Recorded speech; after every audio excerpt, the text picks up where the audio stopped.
Tara na at alamin natin. Ang tinikling ay isa sa pinakamagandang sayaw ng Pilipinas. Mula ito sa Leyte, Visayas sa panahon ng mga Kastila. Ang tinikling ay hango sa isang ibon na tinatawag na tikling, kung saan ay mabilis itong tumakbo at umiwas sa mga bitag sa bukirin. Dahil dito, hinaya ng mga Pilipino ang magaan at maliksing hakbang ng mga ibon.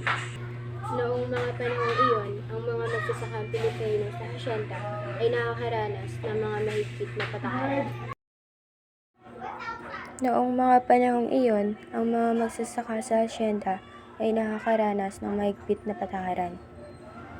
Kapag sila ay nahuhuli o hindi natatapos ang kanilang gawain, sila ay pinaparusahan sa pamamagitan ng pagtalon sa pagitan ng dalawang kawayan na hinahampas sa lupa. Habang tumatagal ay napapansin nilang may ritmo ang pagbagsak ng kawayan sa lupa, kaya natutunan nilang sabayin ito ng hindi nahahampas. Unti-unting nagbago ang dating parusang ito at kalaunan ay naging isa nga itong sayaw. Sa paglipas nga ng panahon ay nilagyan ito ng musika, masasayang hampas at makakulay na kasuotan. Ang tinikling ay kinikilala bilang isang napakahalagang tradisyonal na sayaw ng Pilipinas at ipinapakita sa iba't ibang dako ng mundo na ito ay kultura at simbolo ng mga Pilipino.